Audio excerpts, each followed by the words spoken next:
आज हम जानेंगे एआई से कि आखिर एक छोटा सा गांव पाटलीग्राम कैसे बना प्राचीन भारत की सबसे पावरफुल कैपिटल पाटलिपुत्र। और डायरेक्ट पॉइंट से शुरू करते हैं।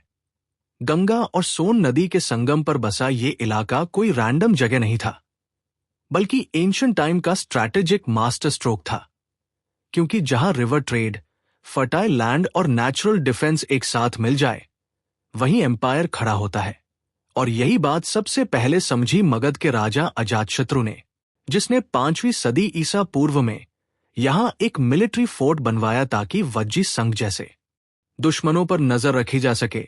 लेकिन सोचने वाली बात यह है कि क्या अजातशत्रु जानता था कि वो फ्यूचर इंडिया की कैपिटल की नींव रख रहा है। यहीं से कहानी लेती है ड्रामेटिक टर्न, जब उसके पुत्र उदयन ने इस किलेबंद पाटलीग्राम को मगध की राजधानी बना दिया और नाम पड़ा पाटलिपुत्र। अब सवाल यह है कि उस समय उज्जैन या राजगृह जैसे बड़े शहर होते हुए राजधानी यही क्यों? जवाब छुपा है ज्योग्राफी और पावर बैलेंस में।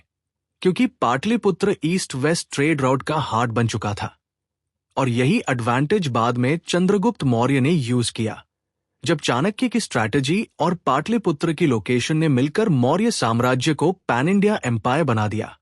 ग्रीक हिस्टोरियन मेगास्थनीज ने लिखा कि पाटलिपुत्र इतना प्लान्ड और सिक्योर था कि उसकी लकड़ी की दीवारें और मोट भी ग्रीक सिटीज को टक्कर देती थी। और यही एक शॉकिंग फैक्ट आता है, उस दौर में पाटलिपुत्र दुनिया के सबसे बड़े सिटीज में गिना जाता था। लेकिन क्या आपको पता है कि इसका गोल्डन एज अभी आना बाकी था? जब सम्राट अशोक सत्ता में आए, तब पाटलिपुत्र सिर्फ पॉलिटिकल कैपिटल नहीं, बल्कि मॉरल और कल्चरल कैपिटल बन गया। यहीं से धम्मा का मैसेज एशिया तक फैला, यहीं से पिलर्स और एडिक्ट्स की प्लानिंग हुई, और यहीं बैठकर अशोक ने इतिहास का सबसे पावरफुल ट्रांसफॉर्मेशन किया। लेकिन अब एक सवाल आपसे, अगर पाटलिपुत्र इतना एडवांस था, तो आज हमें इसके रूइंस ही क्यों मिलते हैं? इसका जवाब एंड में मिलेगा, इसलिए वीडियो छोड़कर मत जाना।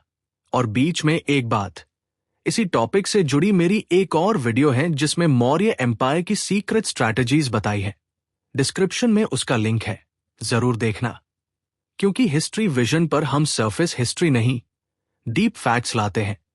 अब आते हैं डिक्लाइन पर, जब इन्वेजन्स, रिवर कोर्स चेंज और पॉलिटिकल शिफ्ट ने धीरे धीरे पाटलिपुत्र की पावर छीन ली।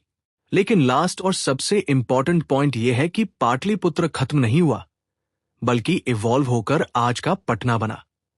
यानी आप जिस मॉडर्न सिटी को देखते हैं, उसकी जड़ों में हजारों साल पुरानी इंपीरियल राजधानी धड़क रही है।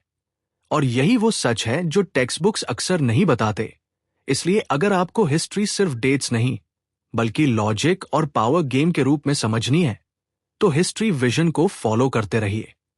क्योंकि आगे आने वाली वीडियोस में हम ऐसे और हिडन ट्रूथ्स खोलने वाले हैं